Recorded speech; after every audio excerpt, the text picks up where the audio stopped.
Buenas noches, queridos amigos. Estamos una vez más con el programa del Club Cuántico para conversar de ciencia y tecnología. Hoy día con un muy interesante invitado, el doctor Jorge Oyarzún, de la Universidad de La Serena, del Departamento de Minas de nuestra universidad. Y vamos a conversar sobre su profesión. Muy buenas noches, Jorge. Buenas noches. Jorge, tú eres geólogo de profesión. Este es un tema muy actual en Chile, sobre todo hoy día, que las capas tectónicas parece que están moviéndose mucho. Nos gustaría que nos explicaras primero, en general, en qué consiste tu profesión, tus temas de investigación, etcétera. Bueno, a ver, la geología primero, ¿no es cierto? La geología es una ciencia natural, esencialmente, que hace mucho uso actualmente, especialmente de todo lo que son las ciencias físicas, de la química, la física, por supuesto, la biología, las matemáticas también, pero que esencialmente utiliza métodos propios de un naturalista, ¿no? Por ejemplo, uno va a estudiar un fenómeno estructural, por ejemplo, lo que pasa con una falla geológica.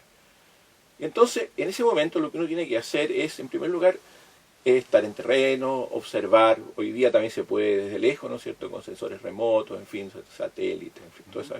Pero y puede aplicar después una serie de cosas. Por ejemplo, mecánica de sólidos, para entender por qué las rocas se rompen de acuerdo a una cierta manera, ¿no es cierto?, con los estados de esfuerzo. De tal manera que, y eso lo encontramos en cada una de las cosas. Por ejemplo, una roca ígnea. Esa roca ígnea se formó porque un magma, una masa fundida, cristalizó. Bueno, y ahí utilizamos diagramas físico-químicos, la termodinámica, los equilibrios entre fases minerales, en fin. Pero todo tiene que partir por la observación. Y después llegar a una síntesis. Hay otra cosa en la geología que es muy importante. La geología trabaja con relatos. Incluso yo en las clases muchas veces le digo a los alumnos, mire, esto empieza igual que los cuentos. Había una vez, ¿no es cierto? Había una vez una cuenca marina donde llegaban sedimentos y los sedimentos se fueron depositando hasta que en un momento determinado todo se plegó por efecto de una compresión, etc. El geólogo tiene que establecer relatos. Y con esos relatos, a su vez, tiene que llegar a conclusiones que permitan obtener inferencias, especialmente cuando son el geólogo económico, ¿no es cierto?, que busca yacimientos de petróleo, de carbón, de yacimientos de cobre, en fin. Así que eso es más o menos el geólogo. En este congreso que acaba de terminar esta semana, terminó ayer en realidad, empezó el domingo pasado, ahí varias conferencias se marcó mucho ese punto, que a pesar de todo lo que se ha avanzado, por ejemplo, en modelos, en el uso de la computación, de todas las cosas, al final sigue siendo la observación, el raciocinio, ¿cierto?, el relato, lo más importante. Jorge, una consulta, me asalta una pregunta inmediata. Cuando ustedes hacen observaciones en términos geológicos, por ejemplo, de una zona determinada, ¿tú puedes determinar o puedes hacer un relato de lo que fue esa zona, claro, suponte tú, 10.000 años antes o 15.000 años antes? Y 60 millones. ¿Y cuáles son las técnicas que usan ustedes para determinar este? En primer lugar, una roca, ¿no es cierto? Suponte que yo te muestro una roca ígnea, un trozo de roca granítica y te muestro otro igual. Y digo, bueno, pero son distintos. ¿Por qué? Bueno, porque uno tiene 200 millones de años, ¿no es cierto? El otro tiene 60 millones de años. Bueno, obviamente eso lo sabemos a través de una datación isotópica. Ya. Cuando nosotros esa roca granítica la vemos que está cortando a roca sedimentaria, en esa roca sedimentaria también podemos leer toda una historia, porque es igual que un libro, solamente que en vez de estar las hojas, ¿no es cierto?, como las hojas de un libro, bueno, muy parecido en realidad, si uno va de arriba hacia abajo, va a ir encontrando todas las páginas cada vez. Es como cuando antiguas, se corta un árbol y quedan los anillos. Claro, acá es como una torta de 1000 hojas, ¿no es cierto? Okay. Que vamos desde la superficie hacia abajo y normalmente, salvo que esté invertida por fenómenos tectónicos, vamos a encontrar lo más joven arriba y lo más antiguo abajo. Y si observamos una roca, por ejemplo, sedimentaria, vamos a ver que hay fósiles, y esos fósiles están en un determinado ambiente que podemos determinar por el material en que están. Están en arena, bueno, puede ser el resto de una antigua playa, ¿no es cierto? Están en un material fino, bueno, probablemente una cuenca oceánica. Y entonces esa relación nos va permitiendo establecer lo que se llaman paleogeografías. Por ejemplo, le puedo decir, ¿qué había acá hace 160 millones de años? Bueno, en nuestra zona, por ejemplo, había una cadena de volcanes, mucho más al oeste de la actual costa. Había un mar después, un mar que tuvo más o menos 200 kilómetros de ancho, y finalmente estaba el continente, ¿no es cierto? Y entonces, bueno, ¿y cómo sabemos eso? Bueno, por los fósiles que hay. O sea, ¿tú podrías encontrar fósiles marinos en una montaña, por ejemplo? Ah, por supuesto, claro. No, y de hecho, esos fueron los problemas más complicados para la geología inicialmente, cuando no había idea acerca de las duraciones, ¿no es cierto? Entonces se pensaba que el mundo era muy joven, miles de años incluso. Entonces realmente aparecían fósiles en lo alto de una montaña de 5.000 metros, ¿no es cierto? Y dice, ¿qué hacían ahí? Al principio se buscaron explicaciones, bueno, el diluvio, bueno, pero no funcionaban por una serie de razones. Y lo curioso es que costó mucho convencer a la gente de que el fósil era lo que parecía. Porque todo el paradigma, ¿no es cierto?, todo lo que estaba metido en la mente decía, no, eso no puede ser. Pero una vez que se entendió, se empezó a revelar la historia de la Tierra clarita. Cuando hablamos, por ejemplo, de tiempos geológicos, ¿cuáles son las magnitudes? Bueno, esos son cambios grandes, supongo. Claro, para la historia de la Tierra, 4.500 millones de años, ¿no es cierto? Bastante tiempo. Para el tiempo en que no hubo vida, o sea, que hubo vida, pero microscópica o algas solamente. Ahí ya son todo lo anterior a 600 millones de años, por ejemplo, entre los 4.000. La vida se supone que surgió 500 millones de años después que se formó el planeta. Y de ahí, pero vida muy microscópica. O sea que la vida macroscópica empieza hace 600 millones de años atrás. O sea, es bastante reciente. Claro, Tomando comparado en con cuenta toda la duración. Claro. Claro. Y empiezan en una fauna muy curiosa, porque se ve que la vida se organizaba de maneras que hoy día nos parecen extrañísimas. Por Incluso ejemplo, los nombres. Mira, fósiles que cuesta imaginar cómo funcionaban. Incluso hay uno que tiene el nombre, le pusieron aluciogenia, como para decir, mire, es una alucinación realmente. Ajá. Entonces, ¿pero tienen forma extraña? Sí, forma extrañísima. Era como estaba como buscando la forma. Y después, claro, ya se organizan los trilobites, los primeros... Pero se pueden detectar estos tiempos, por ejemplo, estos momentos en donde en la historia de la Tierra hay grandes extinciones. Claro, por supuesto, ¿no es cierto? Y ahí tenemos dos enormes extinciones. Una que ocurrió al final del periodo del Pérmico, así como 200 millones de años atrás, y después y que se atribuye a una especie de efecto invernadero. Claro, esa extinción coincide con un periodo que es bien interesante porque los continentes se habían reunido en una sola parte de la Tierra. Se formó un gran continente que se le llama Pangea, porque era como una sola masa continental. Entonces, al estar todas en una sola porción de la Tierra, el flujo térmico que se produjo fue muy grande y no tenía cómo salir en esa parte. Entonces, lo que ocurrió fue que se produjo una ruptura de los continentes. Y al producir la ruptura, una etapa de gran volcanismo. Y ese volcanismo entregó a la atmósfera cantidades enormes de anhidro carbónico. El anhidro carbónico, al parecer, generó una gran cantidad de vida vegetal. Y todo ese material se fue finalmente trabajado por bacterias anaeróbicas, ¿no es cierto?, produciendo a su vez compuestos químicos que destruyeron buena parte de la vida, ¿no? Entonces, eso es interesante porque en algún sentido se parece un poco al temor que hay ahora con respecto al cambio climático global, ¿no es cierto?, producido también por grandes cantidades de CO2, pero que ahora son producto de la actividad humana. O sea, y hay un punto que vale la pena mencionarlo. Si en la Tierra no hubiera habido vida, nuestro planeta sería un infierno, igual que Venus. ¿Esto por qué? Porque el CO2 capta la radiación que genera la Tierra, la radiación de baja frecuencia, no la deja salir. Entonces la temperatura en la Tierra habría aumentado y aumentado y aumentado.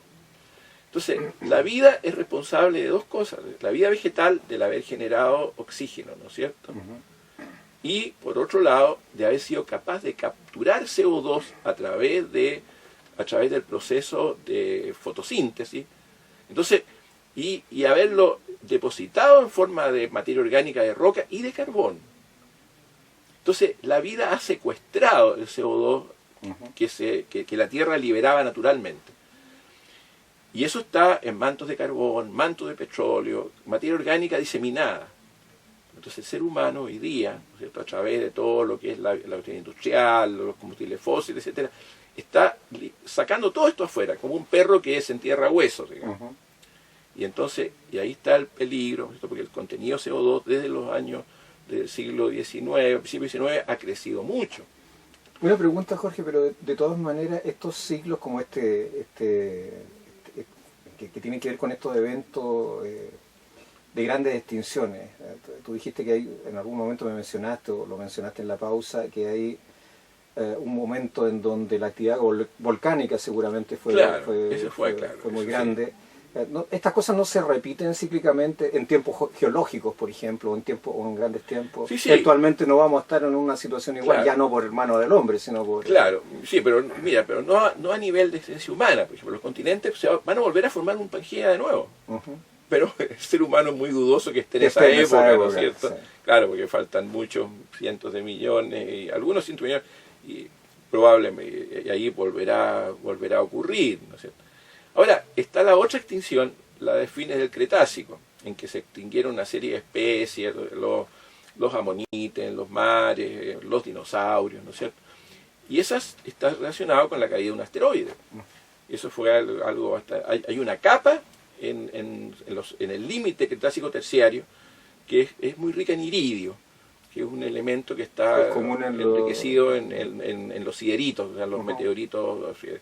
Y eso se encuentra en muchos lugares del mundo. Y están también los cráteres donde se sabe que cayeron esos meteoritos. Y coincide perfecto. Así que eso hay un geólogo y un físico de apellido Álvarez, de la Universidad de California, que detectaron eso. Pero estos grandes cambios de todas maneras deben influir en la variedad biológica que tenemos nosotros. O sea, estos mismos cambios geológicos, que a veces parecen catastróficos, ¿Sí? Seguramente también ayudan a que aparezcan otras especies. Claro, lógico, o sea, son oportunidades. Mira, si uno los mira en lado positivo, y no es uno de los extintos. Claro, lógico, o sea, la idea de Darwin, ¿no es cierto?, justamente la evolución planteada por Darwin, está mostrando siempre que, porque hay cambios en los procesos geológicos, ¿no es cierto?, se van produciendo oportunidades, buenas o malas, ¿no es cierto? O sea, para algunos son grandes oportunidades de llegar, mientras para otros significan la extinción. Pero si no hubiera eso, entonces tendríamos prácticamente la misma fauna siempre. Claro. Entonces es como natural que así sea. Bueno, y así es, por último, nos guste o no nos guste, pero... Tú mencionaste todo el cambio climático, yo te lo quiero preguntar porque hay distintas posiciones desde la academia, desde el punto de vista científico, respecto de la influencia real que tiene el hombre en el cambio que se está produciendo ahora. Hay gente que dice que en realidad es una situación natural y otra que dice que en realidad es el hombre el que está complicando. Mira, es sí y no, porque ahí pasa lo siguiente. Ahí hay un fenómeno que es un fenómeno físico y que no es asunto de opiniones, que es el efecto invernadero, ¿no es cierto? Eso no hay ninguna duda, pero tú lo puedes hacer en el laboratorio, se reproduce en el laboratorio. Entonces, que el ser humano ha hecho crecer la cantidad de CO2, es evidente que así es. Ahora, la pregunta ¿es la única causa de que aumente la temperatura? Porque la temperatura aumenta, eso no hay ninguna duda tampoco. La temperatura atmosférica media, ¿no es cierto? No quiere decir que en alguna parte se puedan producir cambios, pero en lo medio. Entonces dice, no, lo que pasa es que es el Sol que está generando mayor energía. Bien, pues, pero si el Sol genera mayor energía y el CO2 de la atmósfera impide que la Tierra la radie al universo, de todas maneras, la acción humana a través del CO2 es muy grave, ¿no es cierto? Después, está la teoría de Milankovitch. Milankovitch fue un físico que trabajó también en climatología, en esa parte, que dice, hay distintos ciclos de miles, decenas de miles y cientos de miles de años. Y eso es astronómico, por cambio en el eje, en fin. Bien, pues, pero resulta que nosotros estamos en un alto de los ciclos de Milankovitch, en el punto más alto. Y no se había producido antes la suma, ¿no es cierto?, de que tuviéramos en un alto más el efecto del CO2. Lo cual lo hace doblemente grave. Entonces, la verdad de las cosas es que, y eso es mi opinión, pues podrá que no gustarle a alguien, pero te digo yo, un científico que analiza esto realmente no puede no tomar en cuenta la seriedad de lo que significa estar llenando la atmósfera. Y hoy día, yo te digo que casi el 90 y tantos % de los científicos están de acuerdo en que así es. Incluso lo ven hoy día políticos, mismo Obama, en fin, eso está clarito. Ahora, hay científicos que siguen publicando que no, que todo está muy bien, que todo lo contrario. Ya, pero está sospechosamente muy relacionados con grupos económicos, etcétera. Un etcétera. tema que es ineludible en estos momentos, sobre todo en Chile, que tiene que ver con los terremotos. Me ha tocado ver en la televisión una plétora de pseudocientíficos, ¿no es cierto?, que pseudociencia, que pronostican terremotos a diestra y siniestra. Me gustaría que tú nos contaras un poco, le contaras al público del Club Cuántico cómo funciona, cuáles son los mecanismos, cuál es el poder predictivo realmente que tenemos sobre los terremotos, etcétera. Claro. Mira, lo que se ha avanzado mucho en respecto a los fenómenos sísmicos es que hoy día se entiende el porqué, ¿no es cierto? Se entiende el porqué, se entiende el cómo. Y se pueden fijar dentro de límites que no son, o sea, que no son estrechos, que son demasiado amplios, las zonas que están en mayor riesgo, digamos. Pero hoy día no es posible predecir terremotos dentro de límites útiles, ¿no? Son cosas que uno se puede decir, mire, es muy probable aquí dentro de los próximos 10 años o 20 años, ¿no es cierto?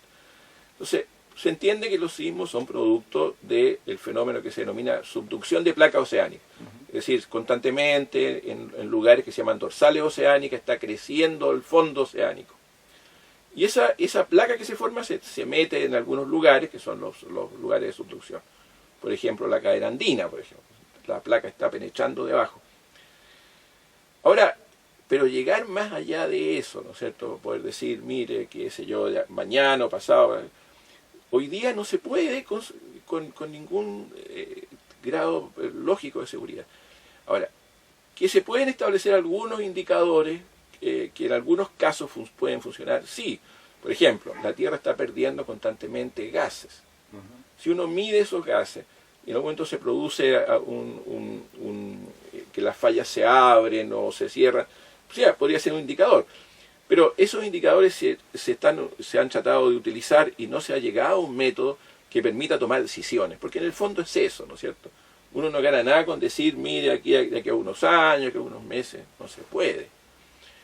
Pero frente a eso hay algo que sí se puede, y es tener construcciones razonables en lugares razonables. Eso sí lo podemos controlar.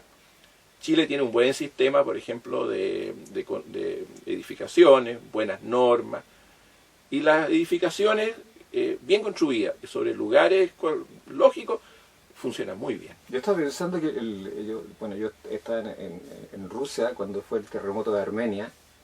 Fue uno muy grande que botó y fue bastante menos intenso que este y no quedó nada parado. Claro. Y efectivamente el desastre se produce por el tipo de construcción que tienen y cosa que no pasa en Chile. Mira, ahí hay dos cosas. Uno eso y el otro el tipo de movimiento.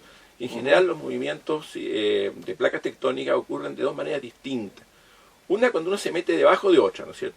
Y entonces a nosotros nos llega como un golpe, pero casi con bastante inclinación, viene de una zona inclinada. Y el otro es cuando los movimientos son prácticamente horizontales, ¿no es cierto? Ese caso, y es también el caso de la falla San Andrés en California. Y ahí se produce un efecto de corte, una cizalla, que es mucho más destructiva. Entonces, un sismo de la misma magnitud Richter, que lo que mide es liberación de energía, ¿no es cierto? Y entre paréntesis, la energía entre un sismo 6 y 1,7 ahí exponencial. Sí, y es 40 veces la liberación de energía. Bueno, va a ser mucho más destructivo un sismo del otro tipo. Los nuestros en ese sentido son menos destructivos. Y el otro aspecto que influye es la profundidad del hipocentro, ¿no es cierto? Por supuesto, ahí también tenemos la energía disminuye al cuadrado, porque como son cáscaras esféricas y la superficie de la esfera es 4πr², entonces disminuye al cuadrado. Entonces un sismo 6 y tanto, pero que está a muy poca profundidad, puede ser más destructivo que un sismo tipo 8. Y en el caso del sismo reciente, yo te diría que funcionó muy bien algo que por lo menos es mi visión, mi intuición. Es decir, fue largo y relativamente suave. Eso lo he repetido hasta el cansancio y nadie me hace caso. Ah, mira, por lo menos... Pero es que, mira, por una sensación, yo viví, me parece que aquí hubo un terremoto del año 97 que fue menor. Claro, claro. Y lo sentí mucho más fuerte. Claro, correcto. De hecho, el Sí, movimiento lo sentí diferente. Esto era como Claro. una mecedora Sí. y el otro era un Claro. movimiento casi vertical. Y fíjate, el concepto de potencia en física, ¿qué te dice? ¿No es cierto? Esa es la fuerza. Ah, pero por unidad de tiempo, ¿no es cierto? Trabajo por unidad de tiempo. Entonces, si tú ese movimiento lo distribuyes en 3 minutos 20, es distinto de si lo distribuye en 1 minuto y medio. Sí. Entonces, yo tengo... Incluso un colega decía que el tsunami había sido como 4 veces menos intenso que el que se produjo. Sí, yo creo que eso nos ayudó. Como que se liberó la energía, pero con suavidad, ¿no es cierto? Cuando penetró estos cerca de 7 metros que calculan en la placa. Así que tuvimos suerte, la sacamos barata. Como Pero hay unas teorías nuevas, estaba escuchando hace poco de esto, de que hay momentos en que hay clusters de terremotos que se producen no solamente en un lugar, sino que en varios lugares en forma simultánea. ¿Puede ser eso? Bueno, puede ser. Mira, si ahí en todo lo que es sismología hay mucho lo que todavía no se conoce, ¿no es cierto? Son hipótesis.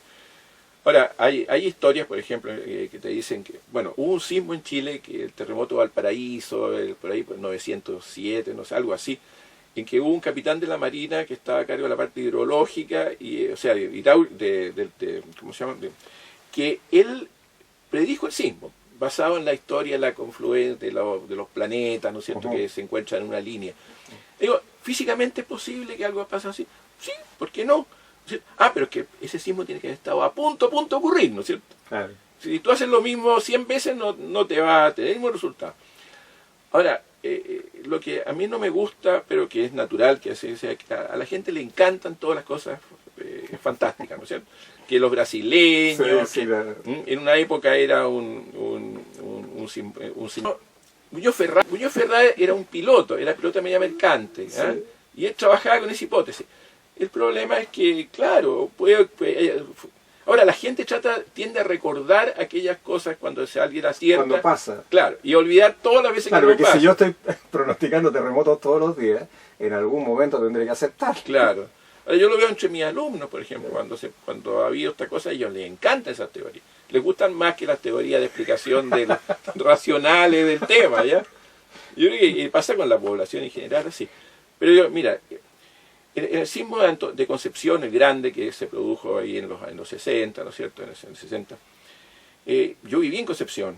Y viví en un edificio que no era ninguna maravilla, pero y que había sobrevivido al sismo ese.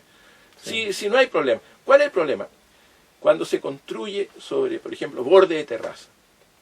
¿Por qué? Porque no hay contención lateral. O terrenos que son de mala calidad. Entonces ahí se producen hundimientos diferenciales, ¿no es cierto? Pero si colocamos edificios razonablemente bien hechos sobre terrenos razonables, no debería por qué haber problema. Y después nadie tampoco nos llega a usar la línea de costa de la forma irresponsable en que la usamos, ¿no es cierto? Sí. Eso hay que cambiarlo. Jorge, me quiero desaprovechar el momento para pedirte que estamos llegando al final del programa. Sí. Les envío un mensaje, sobre todo a los estudiantes que estén interesados o en estudiar ingeniería en minas, o en estudiar geología, o en estudiar ingeniería ambiental, o esta ciencia. Claro. Bueno, es el mismo mensaje que uno trata de transmitir siempre en sus clases, ¿no es cierto? Digo, pensar, investigar, entender los porqués de las cosas es lo más entretenido del mundo. Si uno en algún momento empieza a hacer esas cosas, después nunca se va a aburrir con ellas, ¿no es cierto? Es más entretenido que montones de las cosas en que la gente a veces gasta su tiempo y después termina aburriéndose con ellas.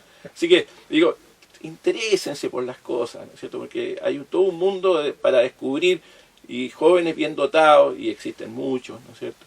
Tienen ahí un porvenir que si no van a ser ricos necesariamente, probablemente no, pero van a pasar su vida muy entretenidos y van a poder viajar harto y hacer un montón de cosas que vale la pena. Jorge, yo quiero agradecerte tu presencia hoy día en el Club Cuántico. Seguramente vamos a conversar más adelante porque el tema ha sido muy interesante y además da para mucho. Ya, yo te quiero a su vez agradecer a ti porque una conversación entretenida